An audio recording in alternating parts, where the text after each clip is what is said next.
Well, these 2 days we have great opportunity to speak on different topics from the Agile world, like Agile methodologies, people aspects, organizational change management, etc. And now, to get an insight into how we can put all them together and make them work together, we have invited Tobias Meyer. Tobias is, Agile explorer, as he defines himself, working with lots of organizations, always looking for the deep reasons for the transformations of the organizations, both from business perspective and from the viewpoint of the individuals, of course. He is the author of the People Scrum book, which yesterday you had the opportunity to see and buy. And for you, directly from San Francisco, Tobias Meyer.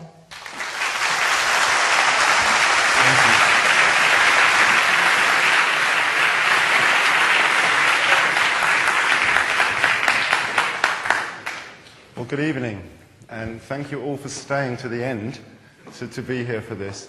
I was being very conscious as I was standing waiting there, because I attended a really great session yesterday on body language, and I wanted to be sure that I used my body in the way he recommended, which is standing upright, chin up, you know, just kind of owning the room, if you like, holding the room. So if you see me slump, you can kind of hiss or something like that. It's really great to be here. It's really an honor to be invited to an event like this. And Bilbao is a beautiful city. It's really, you know, it's a very short stay, but it's been a lot of fun. And had the opportunity to attend a few sessions here. Even though I don't speak a word of Spanish, I actually attended 2 sessions in Spanish and enjoyed both of them and actually understood a lot. One had English slides, that was Angel's presentation, so that helped. And then the 10-minute introduction to Scrum, which was very, very clear presentation, very clear slides. So it's interesting how the language barrier needn't be such a barrier after all, if we're sort of willing to dive into it. So that was a good lesson for me. So I'm going to talk about business craftsmanship, and this is an idea I've been sort of playing around with for a year or so. Not quite sure what it is or what I'm doing with it, but there's a sense that I think that you know, we used to have, as you all know from reading all this agile literature, something called scientific management, which was very useful in the industrial age, but is not very useful now, and we still have a lot of hangover from that. So we have, you know, scientific management, we have systems re-engineering. So there's a lot of focus on science, a lot of focus on engineering in our industry. And I've been a software developer. I kind of still am. I kind of keep my hands in a little bit, but not really. I couldn't really code my way out of a paper bag today with some of the stuff you guys do.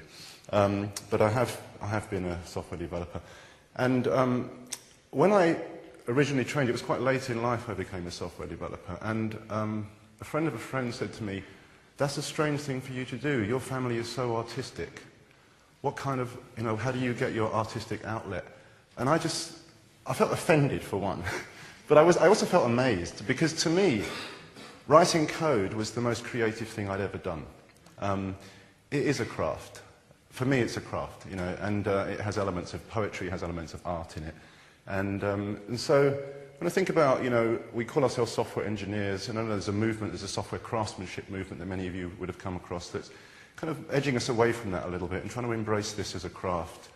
And I think that we can go further than just saying software is a craft. I think the kind of businesses that we run today also need to be crafted rather than kind of big upfront designed or engineered.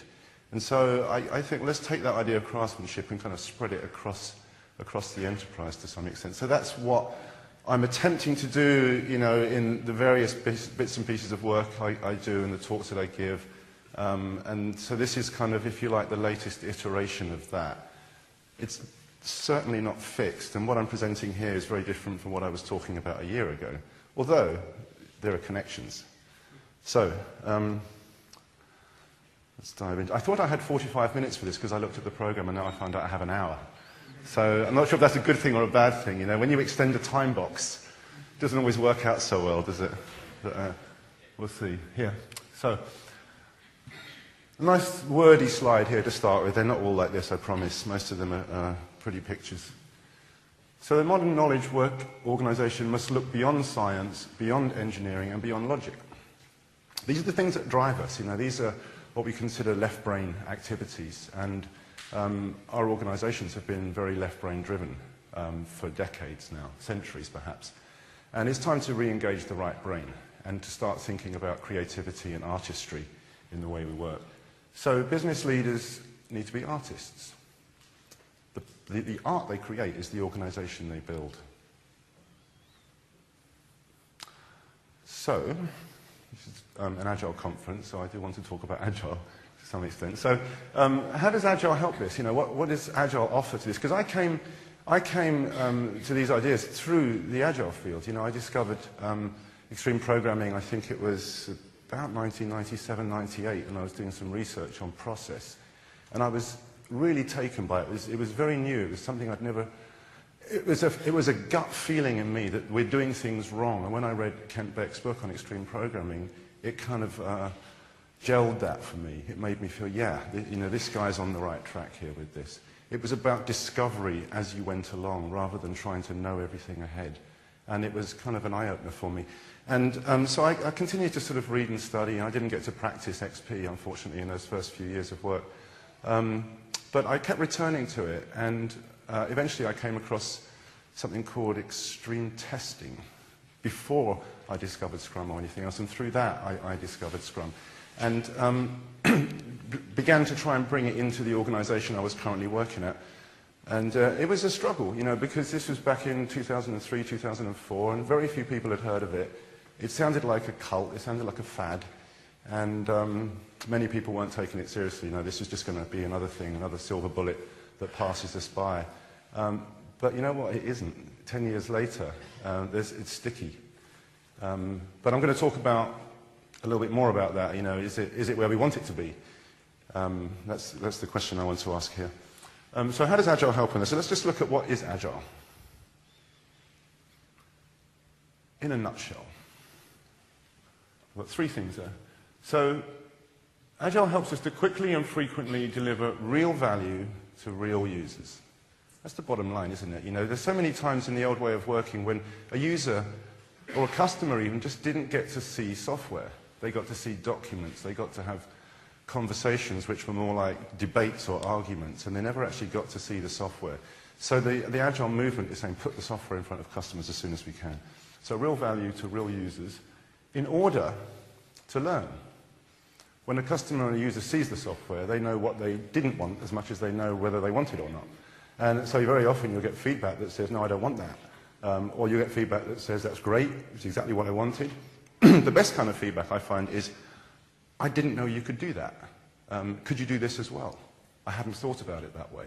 You know, so we get those kind of engaging dialogues with our customers, and we learn from them. We adapt the work we do, and we improve as we go. We improve the product itself, of course, but we're also improving the way we build the product.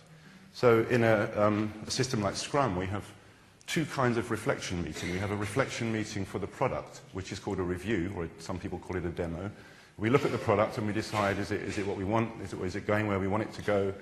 And then we have another meeting called the retrospective, which allows us to kind of internally reflect, if you like. The team kind of looks inward, introspection, and decides, are we working in the best way we can work, and what could we do better to keep our customers happy and to keep ourselves happy? Which takes us to the third part of this, to create joy and engagement in the workplace. And for me, that's kind of what I'm seeking. I'm seeking joy and engagement in the workplace. You know, I want to be able to go to work happy that I'm going to work, and I want to come away at the end of the day feeling that I've made some kind of a difference somehow, either to the company or to another person. I don't want work to be a drudge, ever. And I think no matter what kind of work you do, we want a sense of going in and finding that there's a joy in what we do. You probably remember this slide from Angel's presentation. In fact, you probably remember many of the same values that Angel was talking about earlier in the conference. And so there's definitely a theme running through here.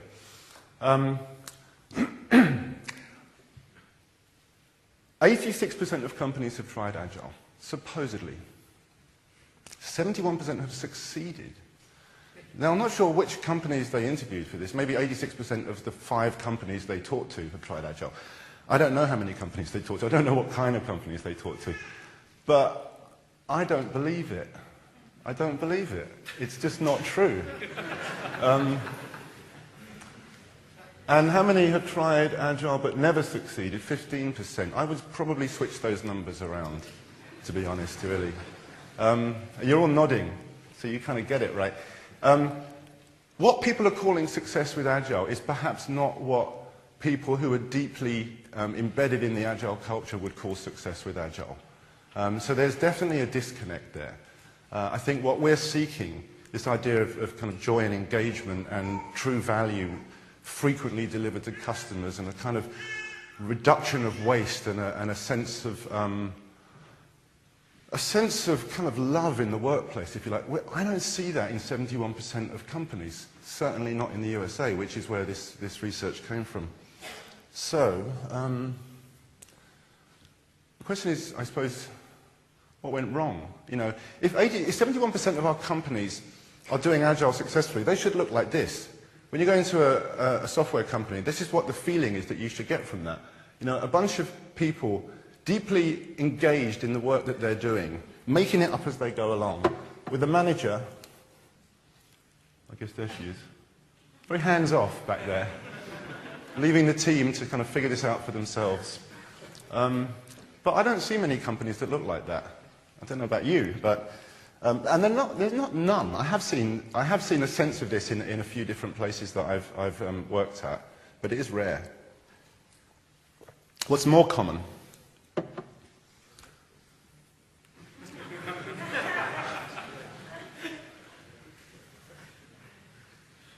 You recognize that picture, right? Office Space, I believe it's from the movie.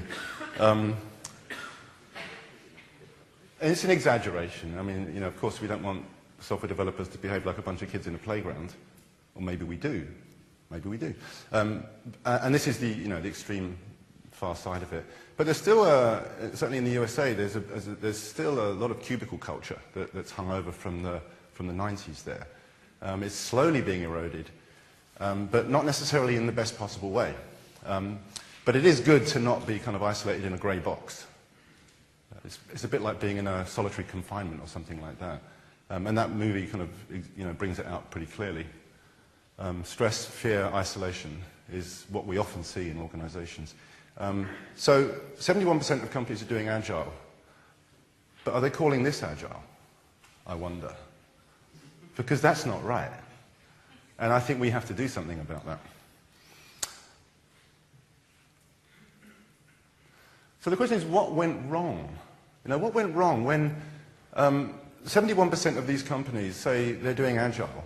And Agile started off as this dream, if you like, of a bunch of people who all came together and said, you know, this is the way we want to do our work. Developers, testers, project managers, various maybe development managers, different people came together and said, we don't want to work in this old way anymore. We want to work like this. And you know, and they kind of created Agile. And what we see following on from that, looks more like this. It's the kind of chaotic mess where nothing's doing what it's supposed to be doing. So I'm going to just go back to the, you know, what I feel is kind of the root of Agile. It's just the first XP book that came out. I know that Kent Beck was certainly influenced by other people in the industry, and you can trace kind of Agile type work back to the 70s, even with something like Evo, Tom Gilb's work. But in terms of kind of putting it on the map, the XP book really pretty much did that. And this is a beautiful drawing. I hadn't ever seen it before, and I found this last night and decided to put it in. He talks there about values, practices, and principles. Domain-specific jumped out at me. Now, when something is domain-specific, you can't create a one-size-fits-all process for it. And actually, I don't see the word process on that diagram at all. And yet, all we seem to talk about today is Agile process.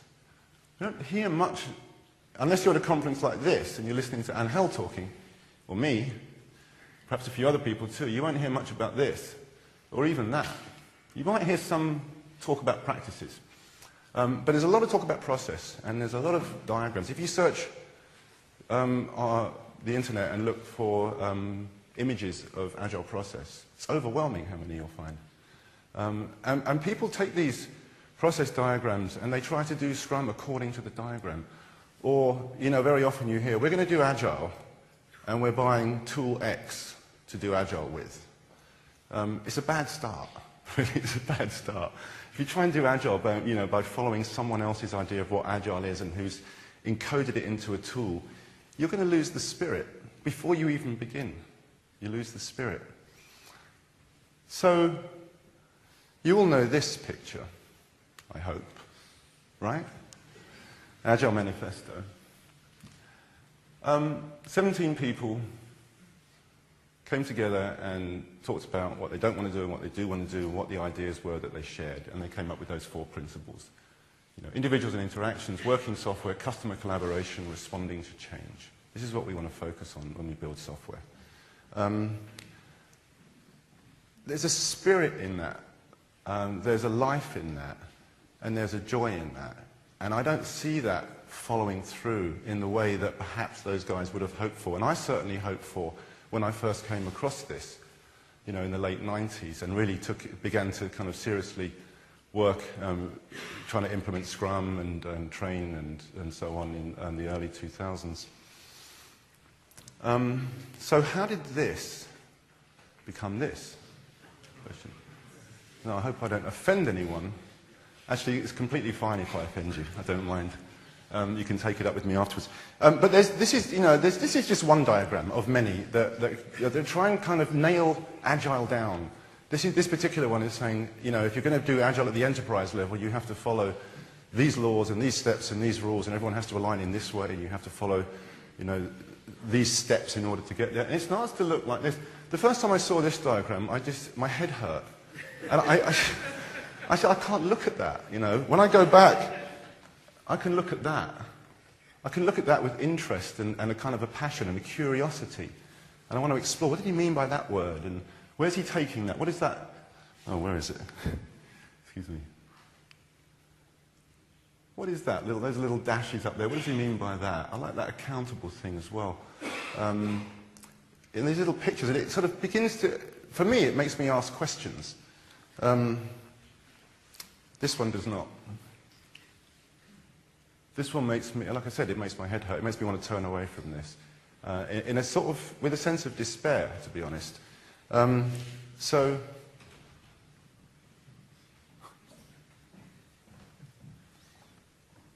aha. Yes. I put the big red stamp on that one.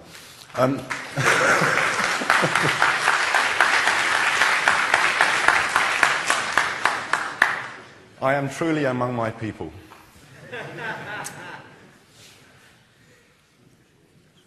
But that's not the only diagram. I mean, like I said, you can find hundreds of thousands of these things. Here's another one. This one, I don't even know what that one is saying.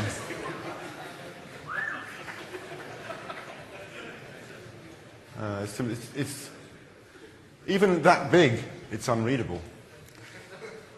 So what do we do with that one? Not Agile. Again. And we can keep going. Here's another one. This is a simpler one. It describes the Scrum process mechanics.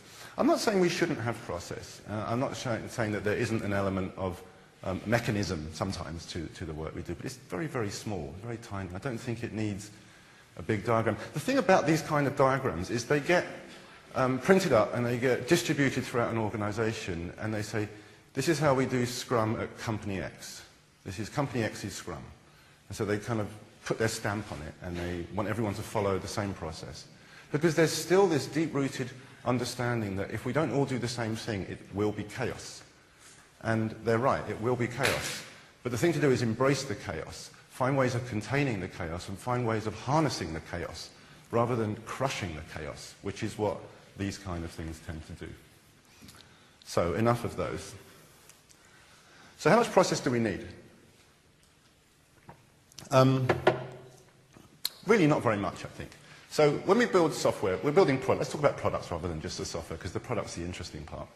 The software is just the bit that gets you there. When we build products, we pretty much have to do, I think, 2 things. We have to make it.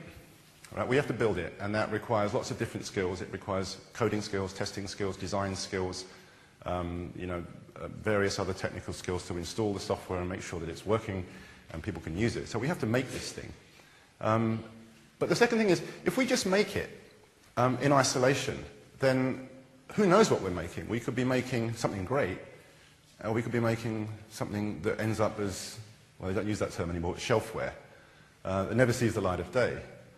And it's very easy, because having done this myself, it's very easy to get caught up in your own vision and to think, yeah, everyone's going to love this thing that I'm making. And then you give it to someone for feedback and they go, it's kind of crap. You need to do something else. So I had that experience quite recently, actually, and I fall over my own principles sometimes. I got customer involvement, but not early enough.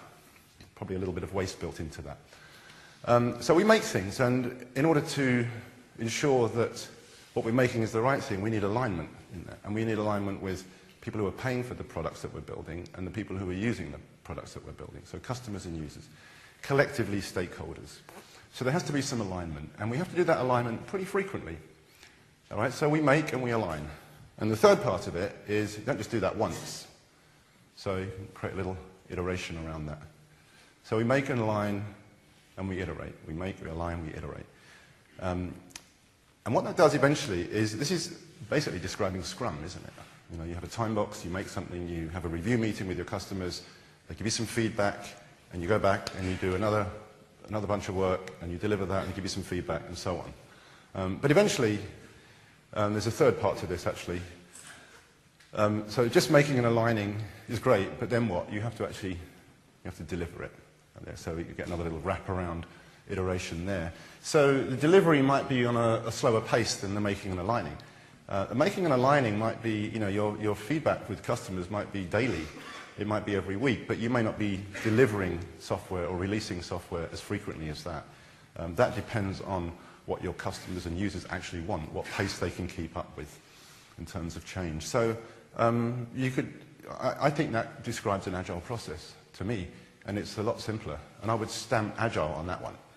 I wouldn't stamp not agile on that one. It's about as simple as it can be. So let's just switch over to talking a bit about knowledge work. So everything we do in software development, in IT, is knowledge work. It's considered knowledge work. It's not, we're not building repeatable things. Every time we build a product, it's a new product. Have any of you read the new product development game? Show of hands for that. The original. Oh, not so many. Okay, it's a good read. It's the new product development game is a paper that was written in, I'm not even sure. 86. And it's the one that influenced Jeff Sutherland and Ken Schwaber and helped them to kind of form the ideas around Scrum.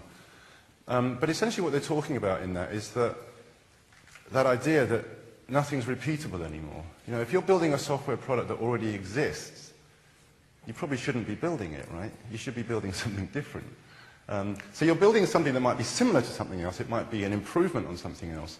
But therefore, it's a new product. It's not like building a car. Once you've got the car right, you can run them off on the production line, or an iPhone, or any other mechanical product. But software products are not like that. We're building new stuff all the time. And we don't know, because of this, we don't know what people actually want. So we have to spend time thinking, and we have to spend time in conversation. There's still a myth in many companies that if a software developer is not sitting at his keyboard and writing code, he's not working. For me, when I used to write code, I think probably 80% of the time I wasn't at the keyboard. Maybe 70%. But most of the time is taken up in dialogue with other developers, with the people who are asking for the software, with product managers, product owners, and a lot of time just thinking. Now, even if you're sitting at the computer, you may not actually be typing. You may just be sitting and thinking and reading back through some code, understanding it, refactoring. So knowledge work is about thinking, and it's interesting how we kind of lose that. There's a lot of I think other talks have touched on this as well, this idea of context switching at work. There's a sense that if someone is finished with something, they ought to immediately switch and work on something else. And the whole project management system is designed around that, about leveling our resources. So tester A is finished on project X. He's got a week downtime before the next thing comes along. So switch him over to another project and get him to work on that. Doesn't work very well because there's a massive waste involved in that. But the thing is, everyone looks like they're busy. So we get this sense of people are always doing something. But it doesn't equate to productivity. It doesn't mean that we're getting stuff completed. And the more different things that you work on, the less likely you are to get any of them completed. I mean, this is not me saying this. You know, there's decades of research around multitasking and task switching and how ineffective it is. You know, when we don't have focus on what we do and we don't get things through to completion, things get done with poor quality. The code base expands, astronomically, and we have massive code debt that builds up because we keep sort of scraping things together. And it's tragic how, with all this research around this, people are still doing it. They still believe that it's better to have someone work on 3 different projects rather than just one because they don't want them to have idle time. And if you read Tom DeMarco's book, Slack, he talks about that extensively there, about how the importance of people in this kind of industry to have time when they're not actually busy. And it's time to think and reconceive and just kind of breathe.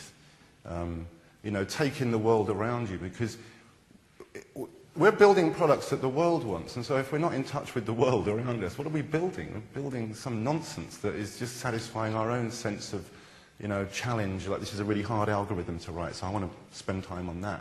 But we have to kind of pull out of that. It's great to get in there sometimes. It's lovely. But most of the time you have to pull out of that and you have to kind of look around at the world and say, what's going on here? What's going on and what can I contribute?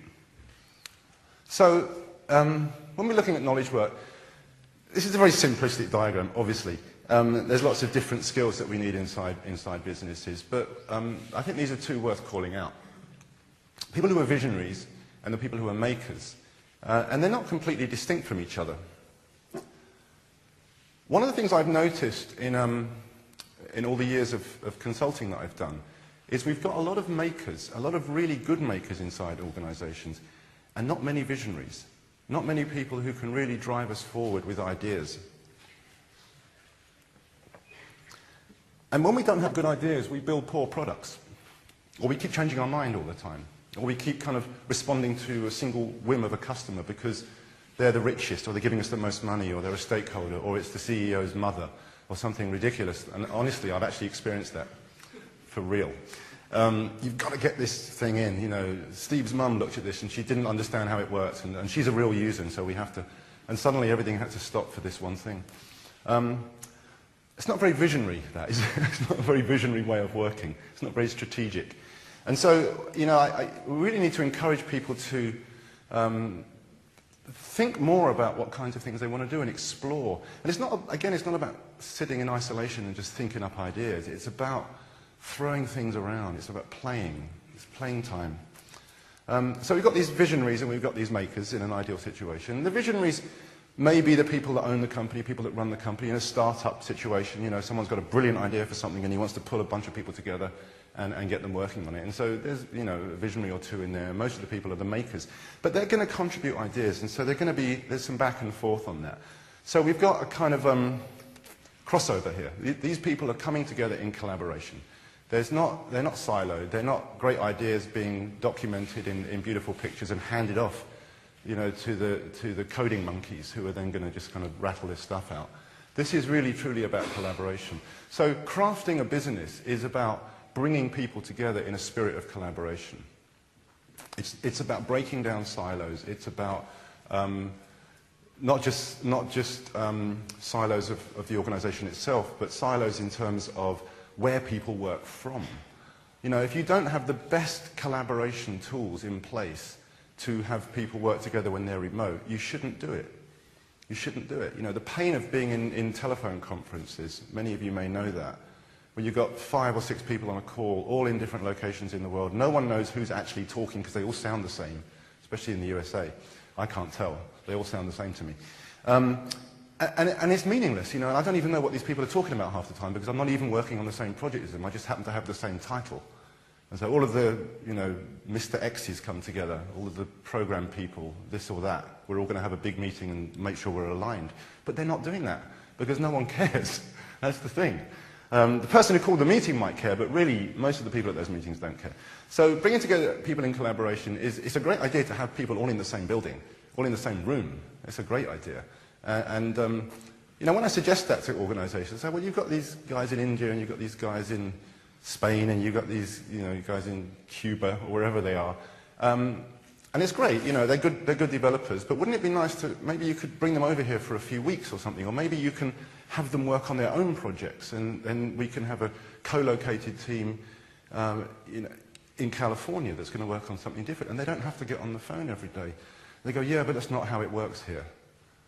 You know, and they don't really want to try because it just like, it's challenging the status quo and it's rocking the boat to an extent where most people are not comfortable doing that. And the higher up you go in an organization, the harder it gets. You know, you'll get developers very willing to rock the boat, you know, and step out of line and challenge things. When you become a manager, you've got to be a bit more careful, right? Because, you know, you might not last too long because middle management is a vulnerable position when there are cuts in place. And so people get more and more cautious the higher they go up the organization. I'm trying to do some socializing of ideas, or perhaps convincing even, of a senior vice president in a large organization. I can't even get the guy to sit down and talk to me. You know, he does not see the importance of what we're trying to do. So it's a battle, it's an uphill battle. But ideally, I'd love to see all companies working in this way, a kind of explosion of ideas through bringing all these different people together and sharing what we know and what we think and what we feel. So I can talk here about these 5 principles for building new products, you know, 5 principles of business craftsmanship or something like that. And as I said, you know, I iterate through this, and I think maybe one of those is common with the first set of 5. It's always a set of 5. For some reason, a set of 5 is just memorable. You can remember a set of 5. And also, when I'm looking at some of these things, I'm thinking, well, is that really a principle, or is it just a way of behaving according to a principle? And so you kind of chisel down. It's almost like creating an abstract class. You know, when you write code, eventually you're writing code and you're finding you're doing some duplication, and you say, well, there's some commonalities here. I'm going to bring these all together into an abstract class, and then I'm going to extend that class. And so it's a little bit like doing that. And I think about Scrum that way too. You know, in Scrum we say we have to have daily meetings. But why? Why do we have daily meetings? You know, if you just say, okay, I'm going to have a daily meeting because it says so in the Scrum book, or I learned that on my CSM course, you're not going to get very far with that. I had an experience of a team that hated daily stand-up meetings. And I was puzzled. I thought, it's not that bad. It's 15 minutes of your day, and you get to talk to people who are working on the same thing as you, and you get to, you know, share what you're doing and what progress you're making. But it turned out they hated it because they were not a team. They were actually just like 7 or 8 people who happened to be reporting to the same manager, who were working on a very specialized component of a system for different products. So you have 2 developers working on this team over here, 1 developer working on this team over here, another guy working with India or something, you know. And so when they came together for their daily stand-up meeting, no one cared what anyone else was doing because they weren't involved in it. They weren't part of it. They you know, it didn't interest them. And so, of course they hate the stand-up meeting because it was a status reporting meeting. There was a so-called Scrum Master standing there, kind of, what did you do? Check, you know, what did you do? Okay, how many minutes have you got left on that piece of work? You know, minutes, how many seconds have you got? And checking all this stuff off and graphing it, and I exaggerate, of course, but you get the point. And that's not agile, right? But they're doing it, they're one of the 71% of the companies doing agile, I can assure you. Yeah. It's tragic, really. You know, people are being forced into these processes and these ways of working. They do not see the value in it. And if I was in a position like that, I wouldn't see the value in it either. But I tell you what I would do, I would seek it. And I'm not seeing a lot of seeking going on. I'm seeing a lot of, there's resistance in those situations. This is a waste of time. We don't want to do this. Why do I have to go to these meetings? Why do I have to do this? And of course, when something is imposed on people, they will resist it. It has to come from a sense of wanting to change, I suppose. It has to come like, the way we're working right now isn't the best way we can work. There are better ways, and let's begin to explore that. It's a very good idea when you go into an organization as a coach or consultant to start with a retrospective. Right? It's the first thing you do. What's working for you? What's not working for you? Because as soon as people start talking about what's not working, it starts to explode. And there's an awful lot of stuff that's not working for people, and they've just been putting up with. And so when you get where people are, you kind of know where to go with them. You know what the road forward is. But if you go in with one of those big diagrams and say, this is Scrum and we're all going to follow this, you're not going to have a lot of success with that. And I know that none of you do that, right? None of you do that. So let's look at these principles: purpose, focus. So some of them perhaps more on the visionary person's side, and some of them are perhaps more on the maker's side, but there's a lot of crossover here as well. Purpose, I would say, is something that, the visionary people have to have. If you're starting a company, we're going to bring people together to build something, you've got to give them a clear vision and a clear purpose for this. Without that, they're going to flounder. They're going to kind of be all over the place. So let's look at these in a bit more detail, with some nice pictures. The purpose is where we're going and why we're going there. And actually, this is not just about the purpose of the products you're building or the purpose of the company. It's not just about mission statements. Every person who shows up to work has to have a purpose of why they're there. They have to know that. Where am I going in this job, and why am I going there? Why does this matter to me? Why does this job matter? And of course, one simple answer to that is, well, I get paid, and I need, I've got a family, and I have to support them, and I get health care, and all these other good things. And of course, that's one reason. But if that's the only reason, it's not going to be joyous. If it is, it's not going to be joyous for long. Some of you, I'm sure, have watched Dan Pink TED Talk on motivation, where there's just a ton of research since the 1950s that say knowledge workers are not motivated by money. They're not motivated by rewards. And yet we continue the idea that we'll reward our best performers and they will stay with us, and they will encourage others to become great. It actually doesn't work, and yet we keep doing it. So, what is the purpose of you going to work? Why do you work for the company you work for? And where are you heading? What does it matter? So that you're trying to find some alignment between, it's all about alignment. You're trying to find some alignment between your personal purpose and your organization's purpose. And if they clash, it may be okay. You may find ways through that. But if they clash to some big extent, then you probably don't want to work there anymore. I had a conversation last week with a woman who was with her husband at a different conference in Eastern Europe. And he was talking about her job, and he was saying what a useless job it was, or what a con of a job it was. And I thought it was so rude to be talking about your wife's work that way. And I said, what do you think about the work you do? She said, yeah, he's right. It is that. And I won't go into what it was, but it was not a very honourable work. It was legal. It was a legal work. It was working in a big organisation, but it wasn't very honourable. And I felt sad that that person felt that they had to keep doing that. Because if I was in that position, I couldn't do it, I don't think. I think I would rather be a little poor than be working in somewhere where I felt it was undermining my integrity. But yet, we put up with all kinds of things, and we can justify and find good reasons for doing that. But where's the purpose in that? If we ask ourselves the question, what is my purpose? We might find some interesting answers there, and we might find that it takes us on a different journey. So this one I love, and this is very much a principle that management should live by. I used to have a principle in this set of things which was self-organization. It's a good principle, but it's not a real principle, I think. I think it's just an outcome. You can only have self-organization if you are released into it. You probably, if you're a consultant or you've worked in an agile organization of any kind, have you ever had that question, how can I make my team self-organize? Anyone had that question? Or how do I get my team to self-organize? It's a very management sort of driven idea that I have to get them to self-organize.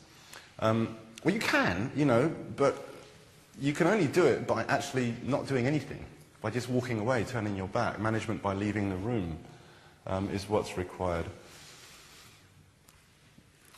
For self-organization to work, for people to be truly autonomous, Dan Pink in that TED Talk talks about the 3 qualities needed in the knowledge work industry. Autonomy, mastery, and purpose. So there's definitely a crossover here. But in order for people and teams to feel and be autonomous, they need to be released into the solution space. And very often when we see product backlogs or product owners, they're trying to kind of drive something in a particular way. And the requirements become not value statements so much as a sort of detailed requirements document about how something should be done. So we're not separating out the what and the how. If you give a team a clear vision, I'm not talking about the big vision of the whole organization or the whole product. A little vision, a story, a user story should be a vision of what could be at the end of this. And it has to be written in a way that it tells us what the value is we're getting from it. Years ago, it may be different now, I was doing a presentation, and I wanted to search for an example of a good user story. And I couldn't find one. It wasn't even that long ago. I could not find a good user story anywhere. Because they all stopped at the third part. They all said, as a, I want. And then some wishy-washy nonsense at the end. People don't get that. It's not, those first 2 parts are not the important parts. Well, the who is important. The what is not important. It's the who and the why. Who are we serving, and what value are we offering that person? And then you let the team, the developers, fill in the blank, essentially. The what and the how becomes part of what the team work on. That's their contribution to this. But they can't do it with any level of success if they don't know why they're doing it. So again, it comes back to purpose. So you have to release teams into the solution space. You have to let go. You lead by vision and goals. Inspiring, I have had managers in the past that have inspired me, but it's rare. It's really rare, unfortunately, and I don't know why. I've had other people in organizations, I've had peers in organizations who have inspired me. People who choose not to be managers because they see the downside of it. But there's certainly, you'll find leadership anywhere in an organization. You don't have to look to the appointed leaders to be led. You can be led by your peers. You can be led by a junior programmer who's just joined the organization because they're coming in with fresh ideas. All right? We get past this kind of idea of hierarchies and who's more important and who's more senior than who else. And we can really get into this idea of learning from everybody. But we can't do any of that if we're kind of bound by, reporting structures and quarterly reviews and all that kind of thing. It holds all of that back. And so how do managers, working within the system that they're in, because they're also in the system, how do they, working in that system, actually do this? How do they release their developers into a solution space? It's very, very challenging. And if you're a manager, I'd love to hear your thoughts on that or know of anything that's been written about this. Because the hard part for me, as I see it, is when we work in these big organizations, we're working in systems that are sometimes decades old, and people haven't been able to change them or haven't been willing to change them. And you're asking your manager, we're going to do Scrum now, and you need to release us into the solution space, and you're not allowed to watch us, you're not allowed to come to our meetings. And he says, well, I have to review you at the end of the quarter. So how do I do that? Because I can't see your work, and I'm not involved in your coding, I'm not involved in your assessments, and how do I do this? And it's very, very hard. And so again, we have to get into some kind of dialogue and figure that out, because ultimately we have to break the system. I mean, that is really the bottom line of this. We have to break the system. You cannot, for very long, work in a toxic system and expect to actually do Agile. It just cannot happen.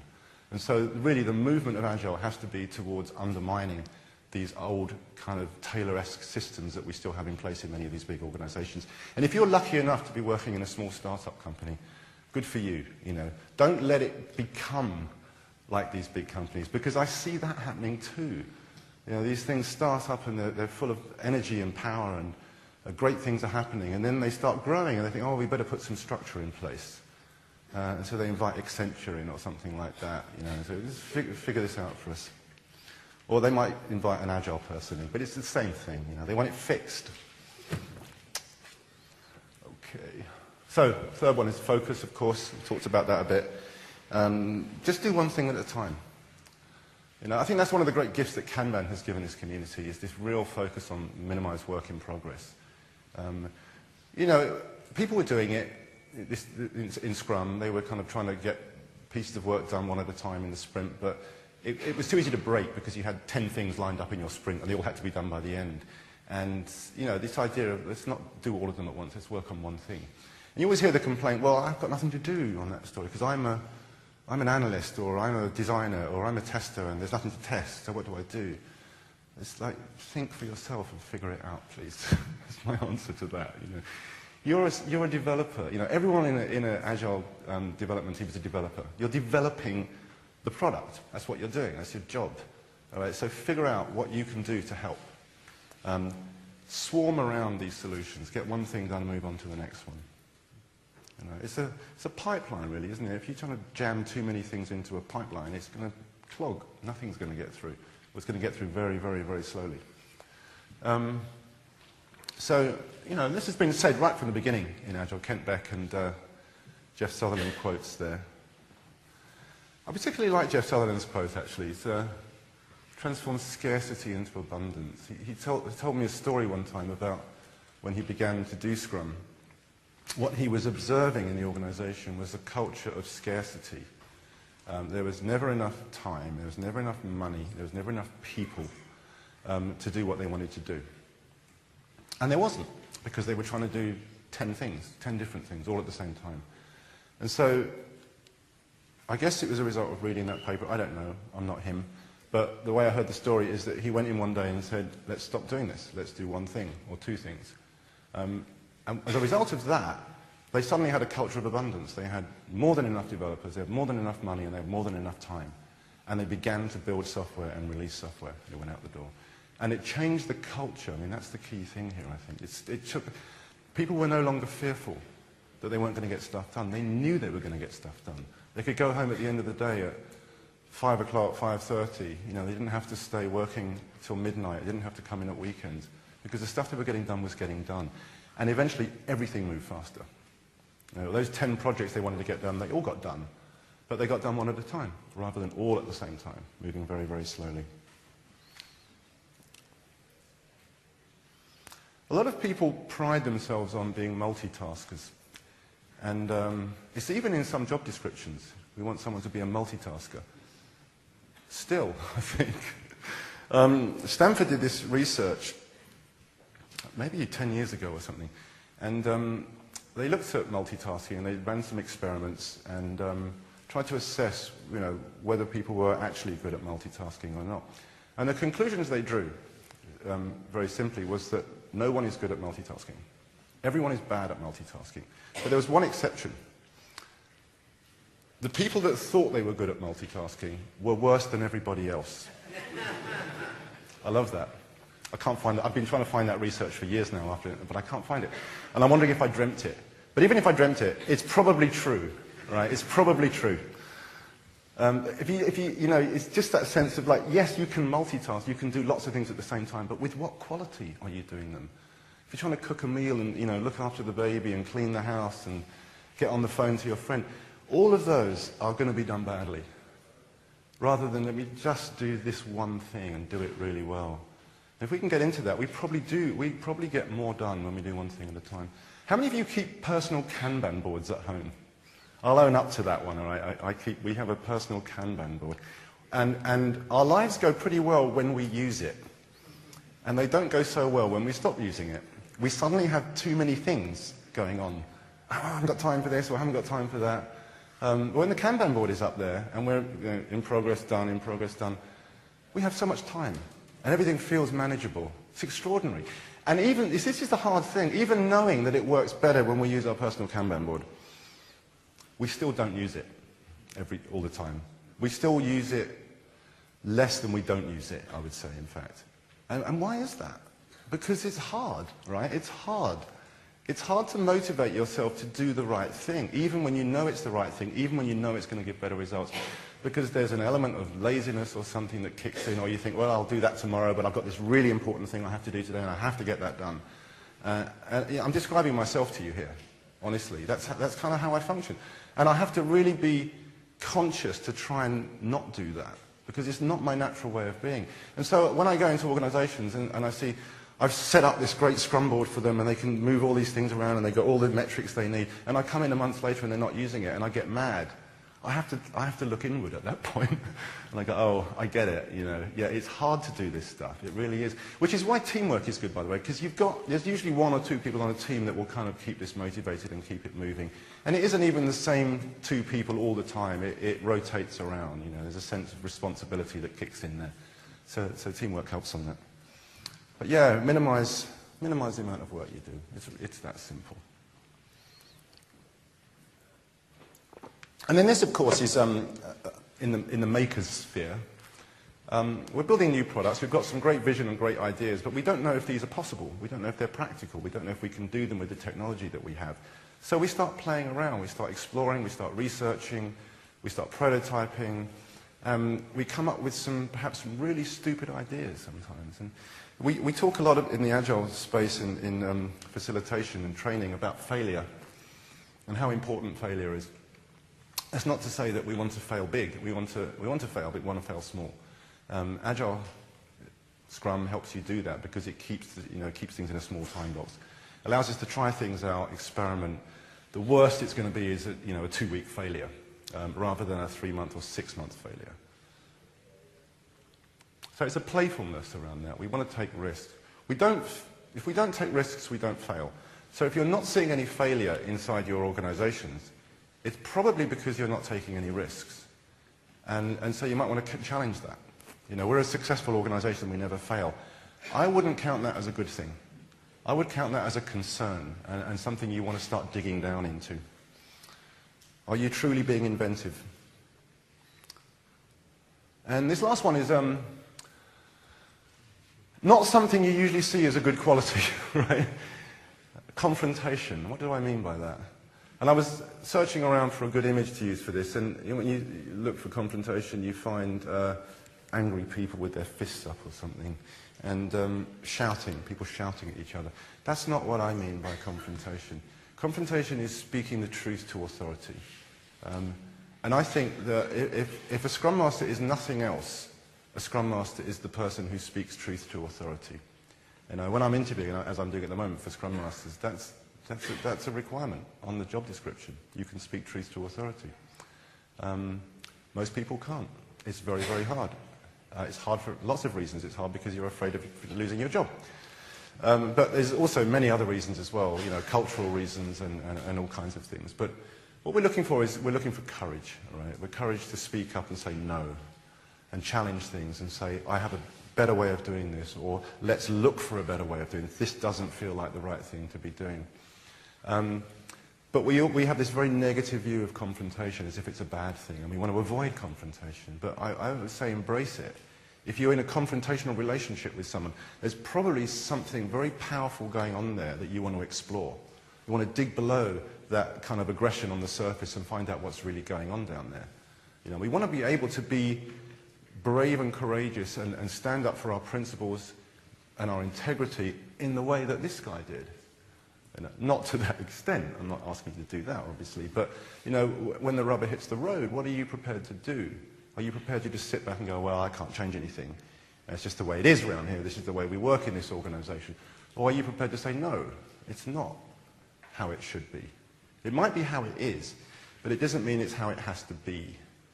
And then you start looking at possibilities. You start opening up the dialogue. But you probably won't do that until you are able to stand up and say, and kind of confront the ugly situation or the wasteful situation or something like that. I kind of changed my view on this idea of confrontation when I was reading I guess it's a spiritual book, and they talked about confrontation as being the first step towards compassion. And that was such a novel idea to me. You know, I never thought of it like that. You know, and an example might be if you have a friend or a relative who's addicted to drugs or is an alcoholic or something like that. People intervene in those situations. You know, you can watch that person go down for so far, and at some point, your family members are going to want to do something about it. An intervention is a confrontation. It's exactly what it is. And we do it for love. We do it because we are compassionate and we care about that person, and we cannot stand by and watch them destroy themselves any longer. That's the kind of confrontation that we need to be bringing into our organizations. The confrontation of love, not confrontation of anger and fear.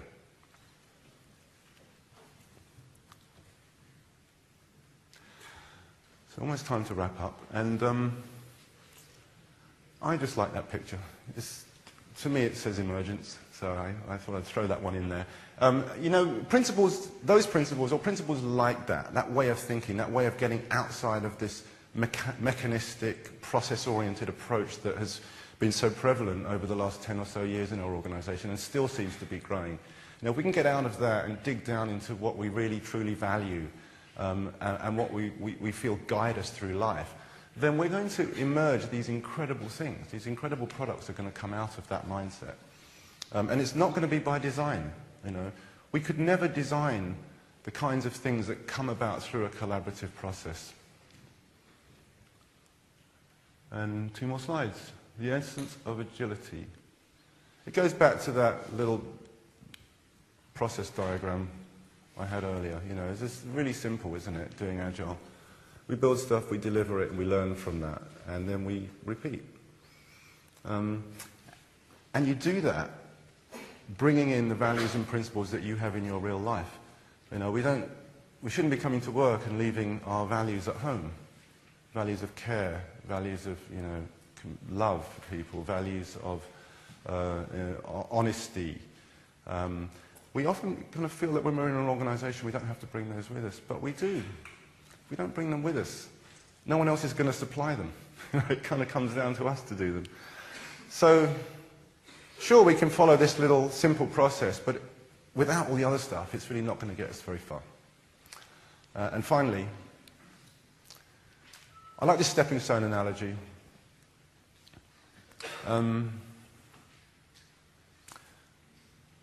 just close with a story that my colleague Boris Gloger tells when he runs Scrum courses.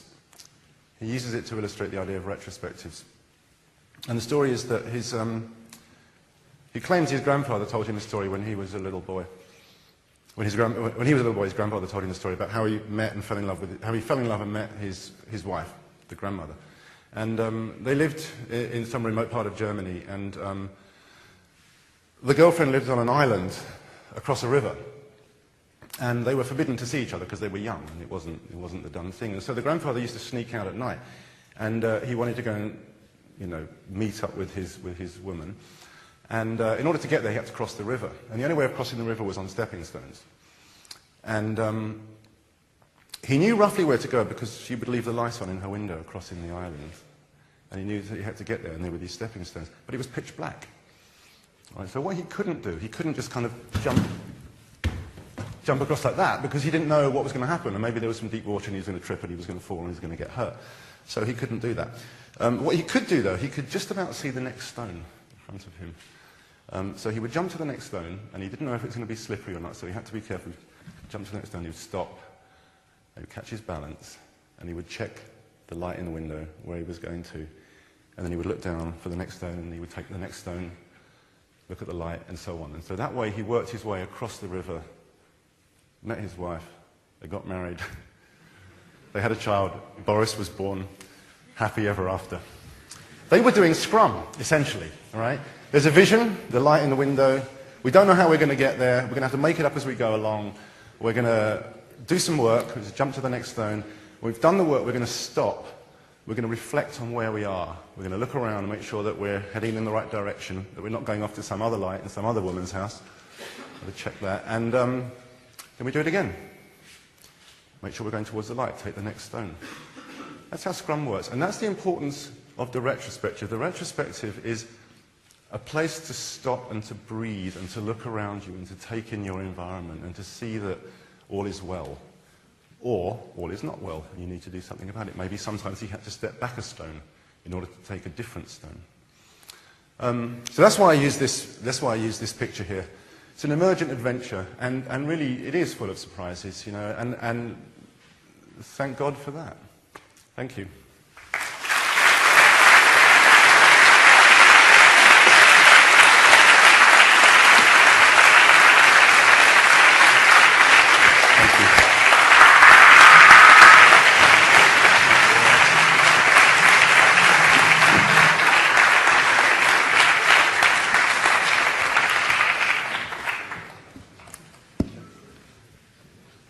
We have some minutes for some questions. If someone wants to, maybe someone can translate it. I will just point out before that question that I finished bang on 6:30. Right, so time boxing. It was coincidental mostly, but it is 6:30. But if you want to hang around for a question or two. Hi, Tobias. Thank you very much for your talk. But just one thing, when you used to start, you say business leaders need to be an artist. I think I come from creative and artist context, and I must say that artists and creative context, they are trying to stop to being artists at the same time. Like everybody. They want to stop being artists. Like, yeah, like these days, like everybody looks like they want to stop, or they want to become other stuff, right? Like you say, well, business leaders need to be artists. Well, artists look like they want to stop being artists and become another stuff.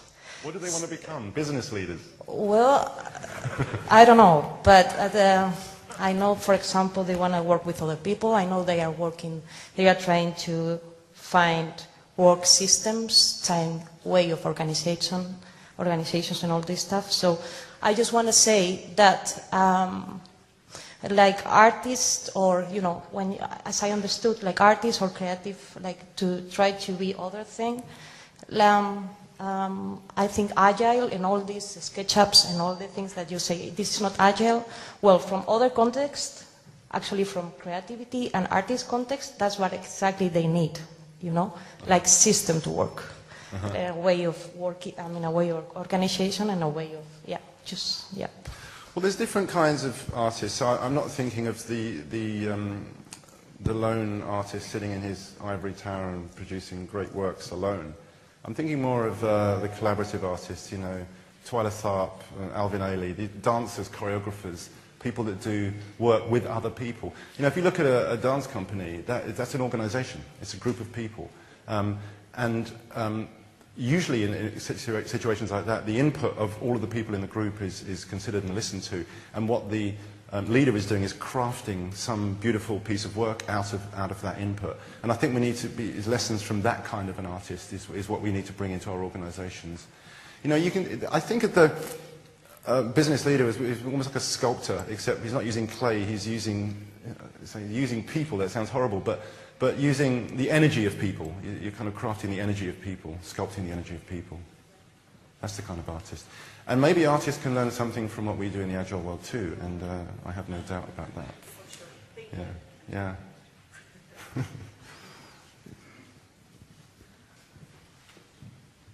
So I'm right at the back there.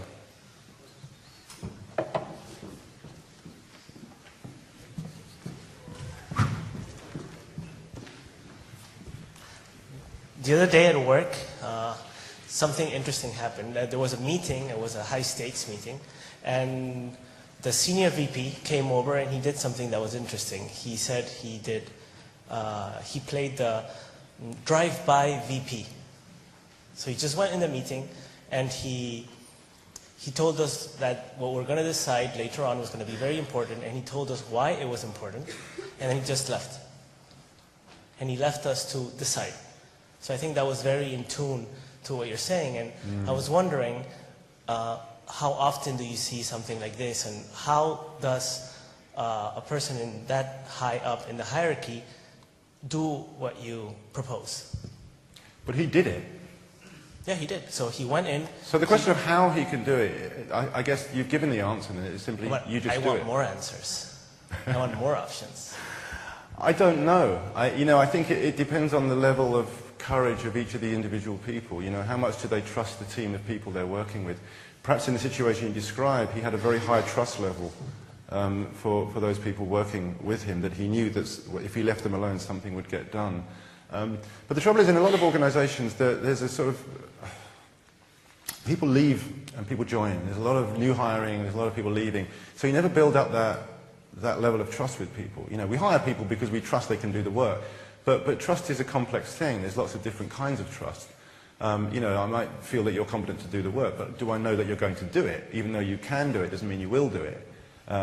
Do I trust you to work well with other people in the group? And so if you've kind of got this constant flow of people coming and going into the teams, we can never really get to that situation, I think, where you're talking about. If I was a manager, I'd have a hard time, I think, letting go to an ever-changing team than I would to a team that I felt was kind of steady. It's harder to do that. It might be that the newly formed team, the changing team, actually does a lot better if that manager does let go of it, but it's really quite a hard thing to ask people to do. It doesn't mean they shouldn't do it, but we have to recognize as people wanting that from them that there's some challenges involved in that. I think we should wrap up. We're on time, right? Because I know that some people are needing to leave early, and I'd rather kind of wrap it up now than end up speaking just to one person left in the room at 9 o'clock tonight. Thank you very much. Sorry. Yeah.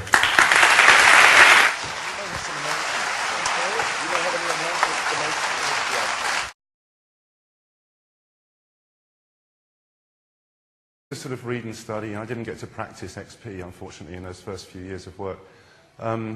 But I kept returning to it, and eventually I came across something called extreme testing before I discovered Scrum or anything else, and through that I discovered Scrum.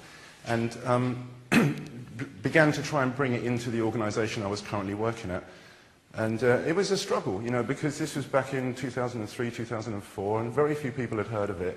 It sounded like a cult, it sounded like a fad, and many people weren't taking it seriously. This was just going to be another thing, another silver bullet that passes us by.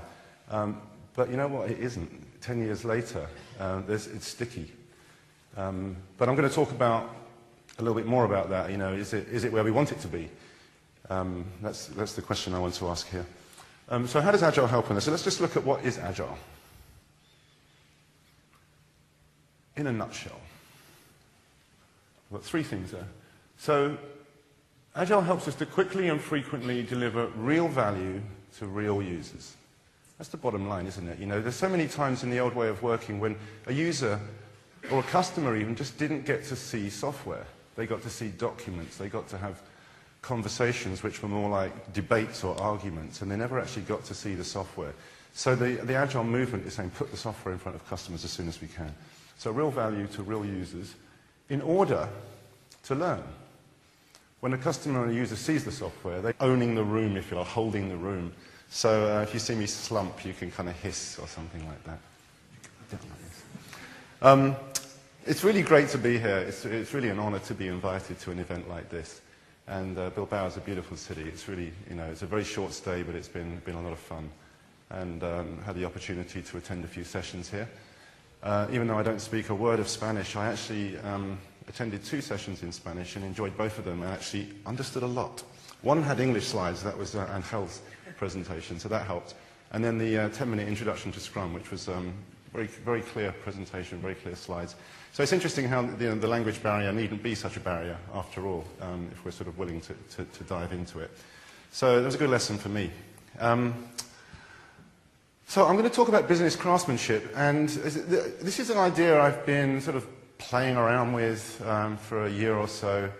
Not quite sure what it is or what I'm doing with it, but there's a sense that I think that we used to have, as you all know from reading all this Agile literature, something called scientific management, which was very useful in the industrial age, but is not very useful now, and we still have a lot of hangover from that.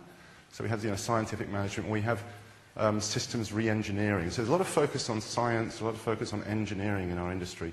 And I've been a software developer. I kind of still am. I kind of keep my hands in a little bit, but not really. I couldn't really code my way out of a paper bag today with some of the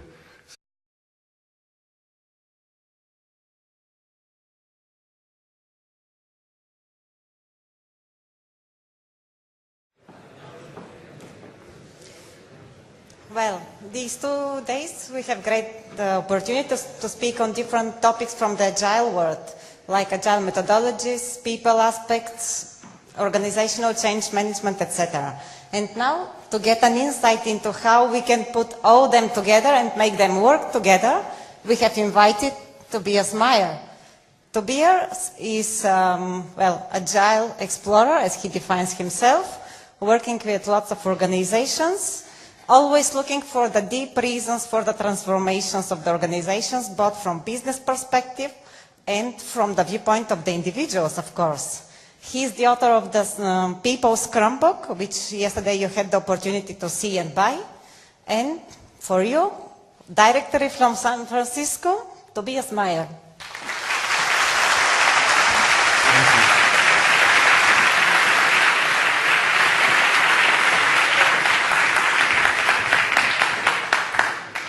Well, good evening, and thank you all for staying to the end to be here for this. I was being very conscious as I was standing waiting there, because I attended a really great session yesterday on body language, and I wanted to be sure that I used my body in the way he recommended, which is standing upright, chin up, just kind of some of the stuff you guys do. But I have been a software developer, and when I originally trained, it was quite late in life I became a software developer, and a friend of a friend said to me, "That's a strange thing for you to do. Your family is so artistic. What kind of, how do you get your artistic outlet?" And I felt offended for one, but I also felt amazed, because to me, writing code was the most creative thing I'd ever done. It is a craft. For me, it's a craft, and it has elements of poetry, it has elements of art in it.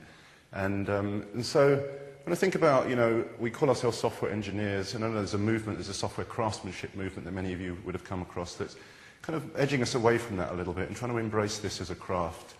And I think that we can go further than just saying software is a craft. I think the kind of businesses that we run today also need to be crafted rather than kind of big upfront designed or engineered.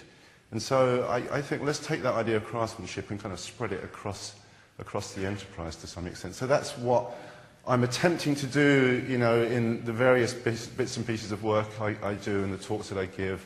And so this is kind of, if you like, the latest iteration of that.